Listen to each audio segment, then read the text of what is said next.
Let's get straight to it and review the SmackDown that aired on the 1st of May from Tulsa. And we start off with Joe Tess welcoming us and telling us about the family drama we have at the moment in the bloodline. And that brings a recap of Roman, Fatu and the rest of the bloodline, and a reminder that we have Roman, Fatu confirmed at Backlash. We have our arrivals for this evening, and we've got Brie and Paige. They're going to be facing the Irresistible Forces for a title match. And we've got Flair versus JC Jane following last week's frankly awesome debut by Fatal Influence. We've got Sammy, who is booed to hell on sight. He's here and he's apparently going to be talking later. First out tonight, though, we have got QB1 Cody, and he gets an absolutely fantastic reception from the Tulsa crowd, and he says it's nice when he can come out and provide new information. He says that he's got new information tonight. He says that he's met with the WWE medical staff and Nick Usos to find out if he's medically cleared for action. He gives a massive, dramatic, very theatrical pause, and the crowd do a Daniel Bryan yes chant, and finally reveals that he is clear.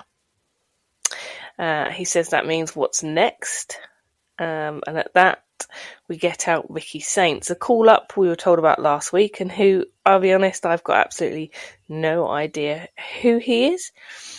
But to be honest, he looks no match for Cody anyway. The crowd don't seem that into him either, but let's see where this goes. Debuts often can be a little bit tricky. He grabs a mic and he says to Cody, you boo what you don't understand. He says he is the hottest free agent standing right in front of you. He says, if you don't know about me, you better ask. He says to Cody that they're no strangers to each other. He says he is sure Cody feels the change, and that's the revolution that he is leading. He says he is the revolution and he is the change, and he welcomes everyone to Friday Night Saints. Pretty much crickets here in Tulsa for that. The crowd cheer for Cody, and he says he's glad to have him here. He says that's a bold move, and what's the difference between now and last time you stepped up to me? Ricky says, you're the difference.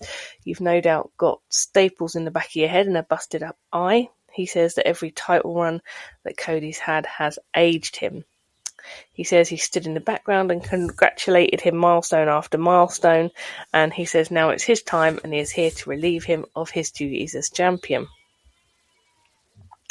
Cody says he came out and told everyone he was cleared. He says Ricky Saints versus Cody Rhodes, let's do it. Before he leaves the ring, he says he didn't come out to make a statement. He came out to change who the show is about. Well, what did we make of that opening segment? First of all, beyond pleased that Cody is clear. He strung out that announcement so long it looked for a minute like he was about to relinquish, so that's good at least. Then he basically challenged whoever, and yes, we knew that we were getting a Ricky Saints debut this week, but personally I'm not really a big fan of call-ups hit the top of the card right away. I'm guessing we get a pretty straightforward match between these two later. I can't think that Cody's next major feud is with this guy, so maybe a filler story until we get the proper next opponent sorted.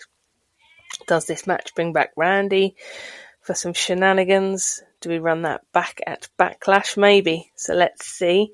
An okay start to the show.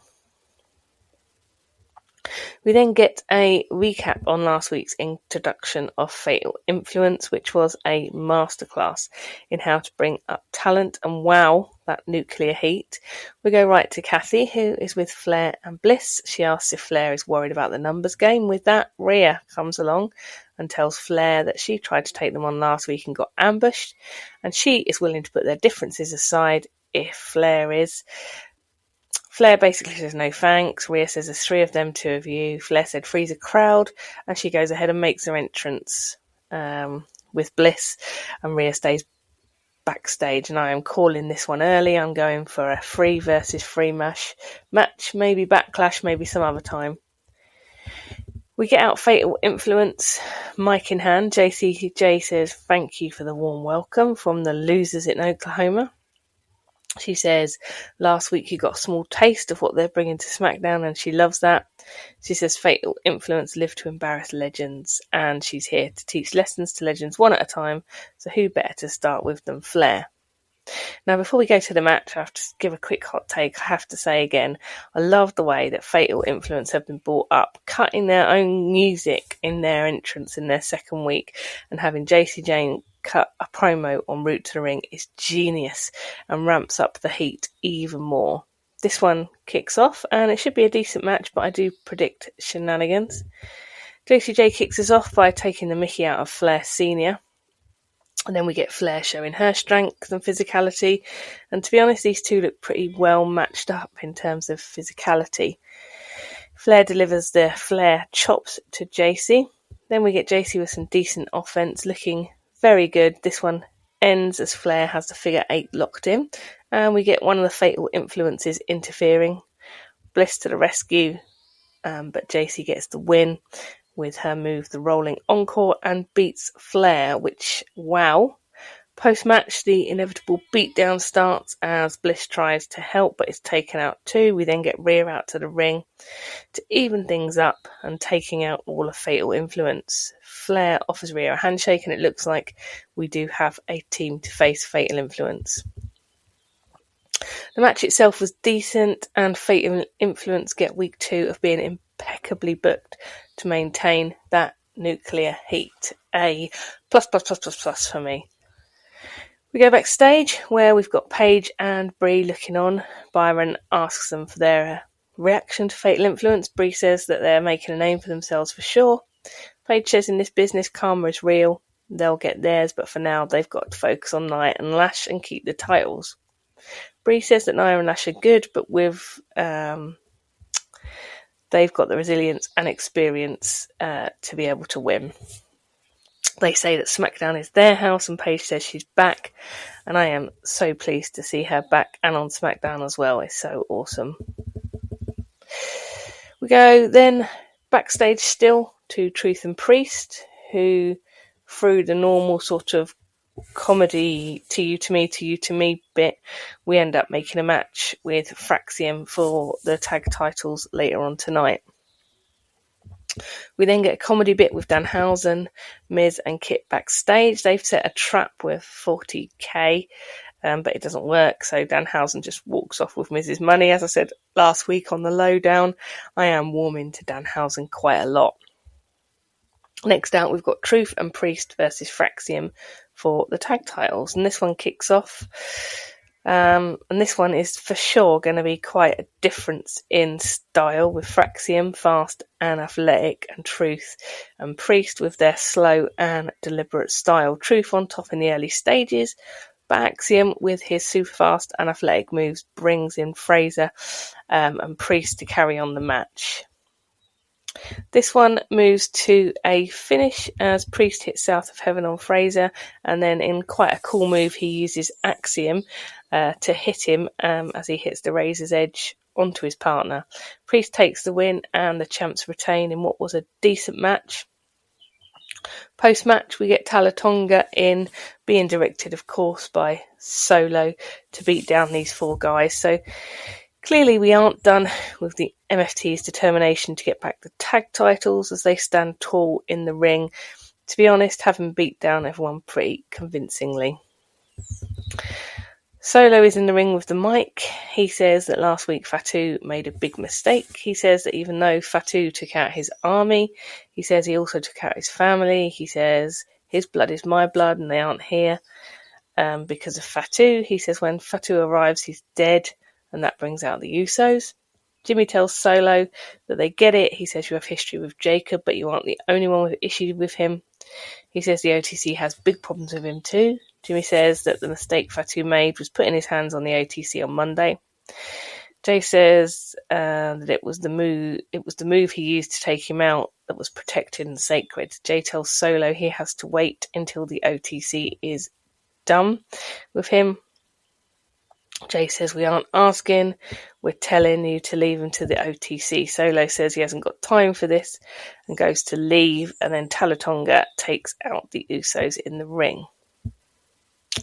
Solo says to tell Roman that he isn't his tribal chief and the MFTs don't give a damn what he says. He says Jacob is a dead man, like it or not. Well, we carry on. And I feel like the Usos are a little less over this week. They did no yeeting, all very serious looking, and expanding the bloodline out across all of the old players, which is actually pretty good. So it's one big massive faction which is incredibly fragmented. And as I said last week, it was going to need to be something big and that we hadn't seen before to cover for the absence of Roman. And I know that he is committed to appearing on Monday Night Raws every week until SummerSlam. But still, if we're spreading it out over SmackDown as well, he's sure as eggs is eggs ain't going to be appearing on SmackDown too. So this is interesting, and it's growing out.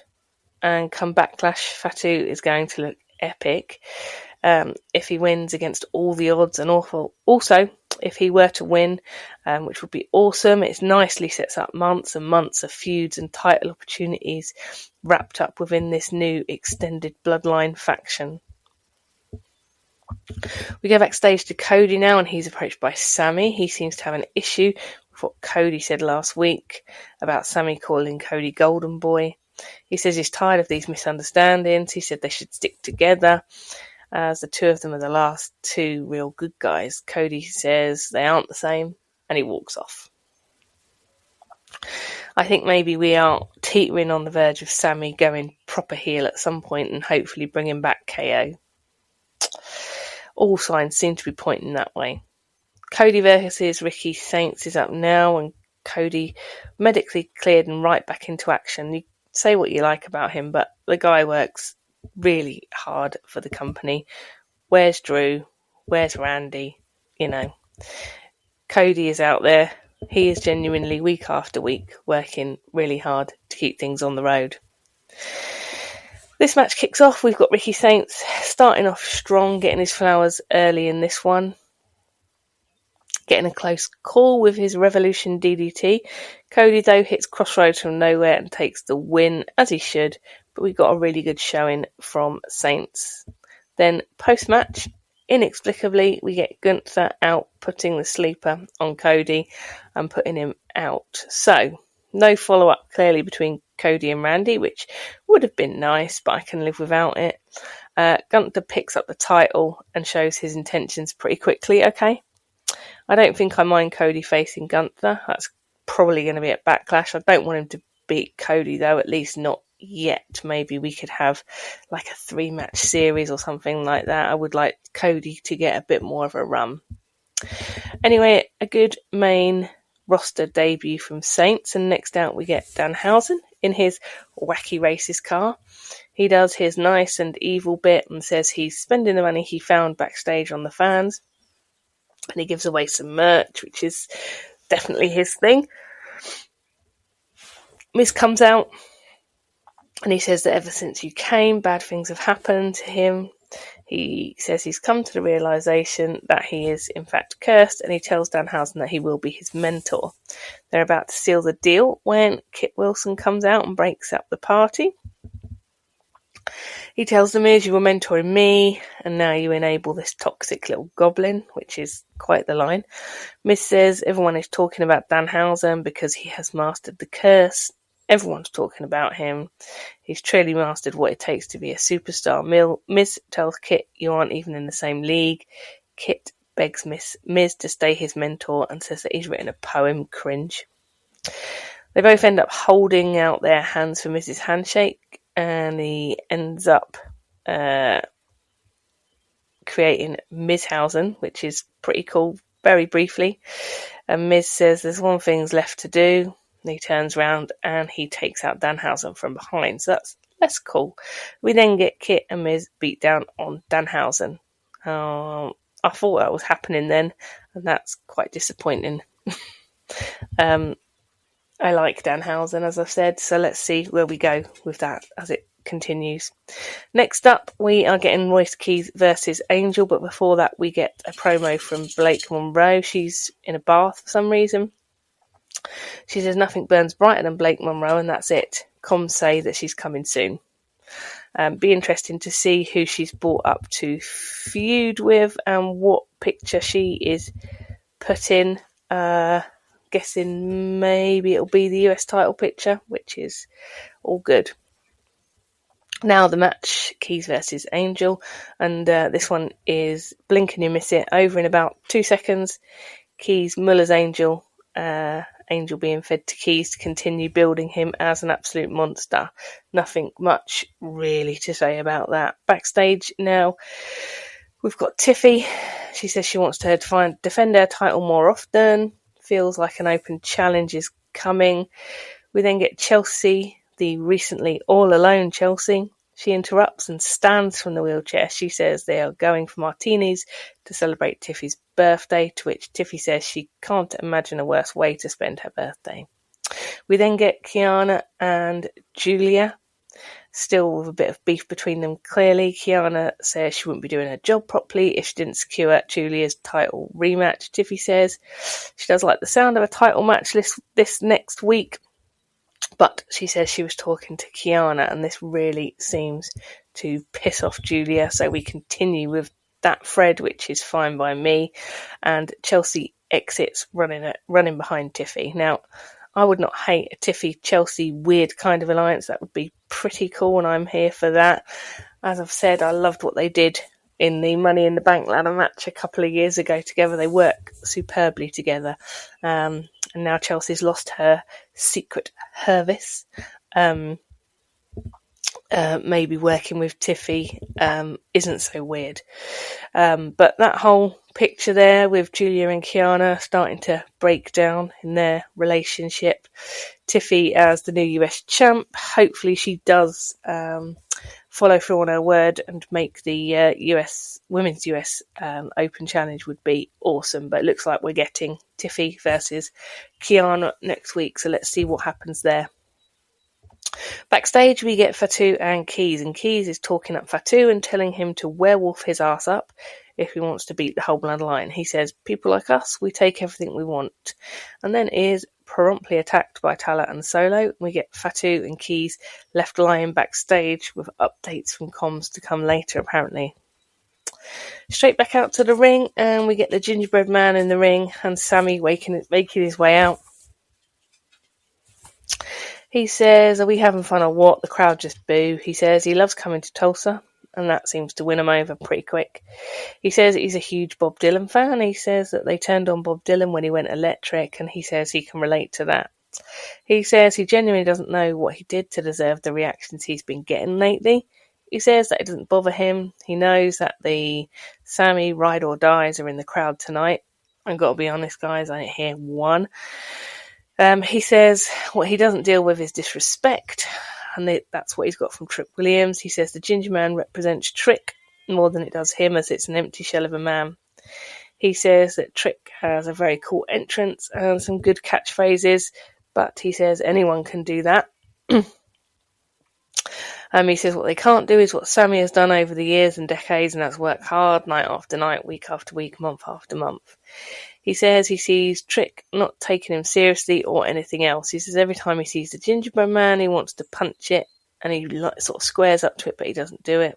He apologises, and then he low blows the gingerbread man and continues to beat it down and rip off the buttons. And it's honestly one of those moments when you hope your other half doesn't walk in.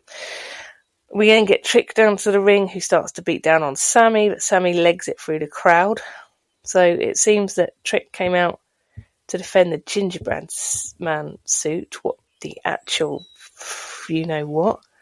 Trick looks like he's lost his best mate, and this is all very, very weird. We get a recap of the fatal four-way at Mania for the women's tag team titles, and we get Kathy Kelly backstage to give an update on the gingerbread man. Yes, on the gingerbread man costume, who is in the doctor's office. Trick comes out and says no one touches the gingerbread man, and now Sammy has crossed the line. He says Sammy better pray that the gingerbread man is okay, and he gives Sammy his title match at Backlash. and then we get the news that Gingerbread Man costume is dead. I've no words. Literally, I've got nothing. Hi. Next, back to the action. Honestly, the sooner that SmackDown goes to 2 hours and we can lose this kind of shit, the better. I mean, honestly, I know I said I had no words. Apparently I have some, but they're potty mouth words, so let's just crack on. Next, we've got the title match between Brie and Paige versus Nia and Lash, and the crowd go nuts for Paige, absolutely as they should. This one kicks off, and this week we will see Paige in action as she starts off against Lash. And is distracted by Nia right away, leading to her getting flattened by Nash, and leads to a close 2 count in the very early knockings of this match on Paige. Nia is now in with Paige, and honestly, I feel like I'm collectively holding my breath with the rest of the WWE fans, hoping Nia doesn't do what Nia does and injure Paige. Looks like we escaped that, as this one ends as Nia goes up for the Annihilator, but Paige manages to take out Jax behind the referee's back. This allows Brie to get the pin on Nia and retain the tag titles. Well, it was quite a short match, but that's okay. I guess that's what we will get while Paige and Brie get their match fitness back, so to speak.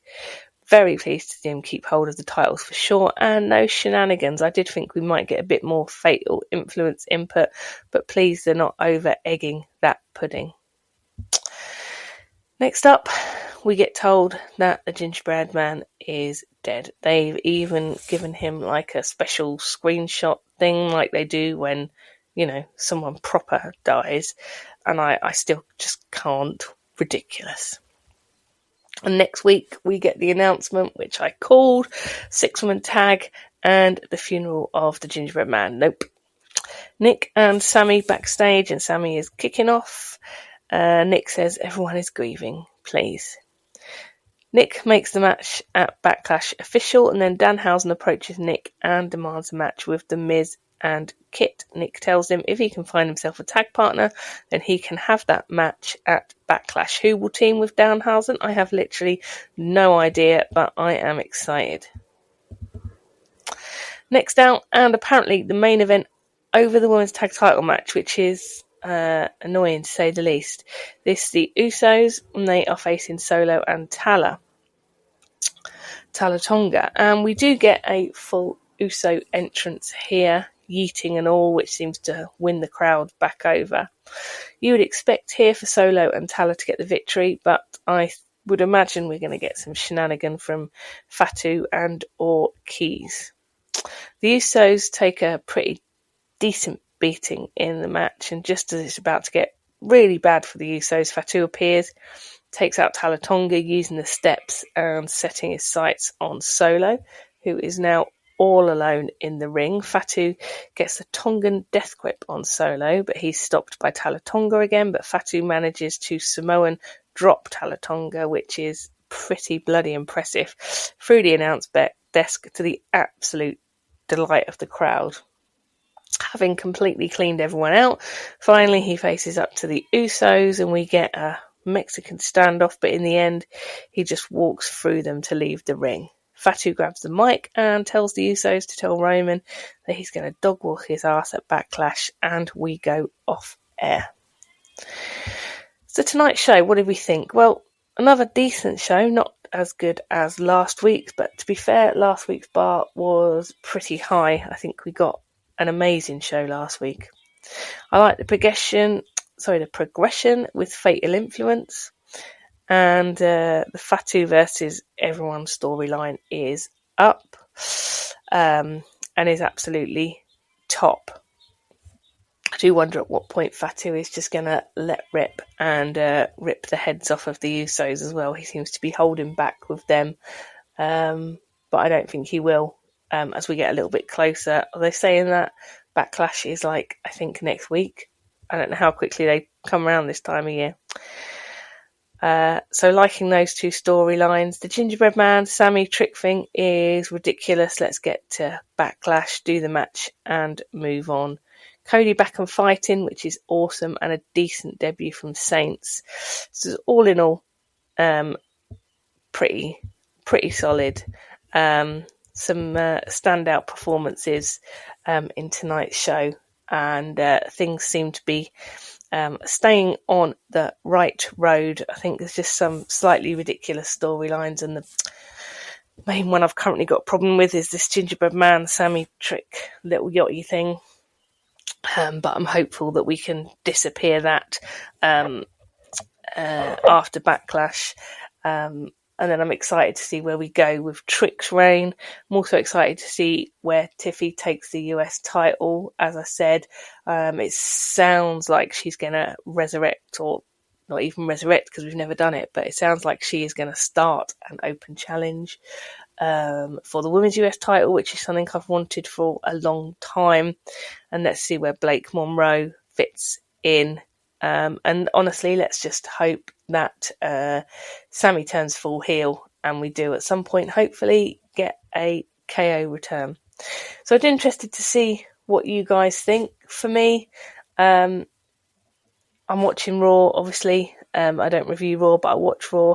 And I think SmackDown has slightly got the edge over Raw at the moment in terms of the stories it's telling and the people it's got involved. I don't know what you guys all think, but I think it's close. Neither have been bad shows since Mania, which bodes very well, I think. So listen, guys, that just about does it for this week's show. As always, thank you for having me in your ears. And remember, until next time, be kind.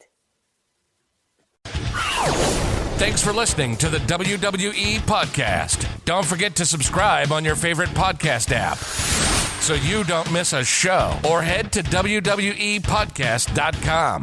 And for all of these shows ad-free, head over to patreon.com/WWE Podcast. Until then, we'll see you next time.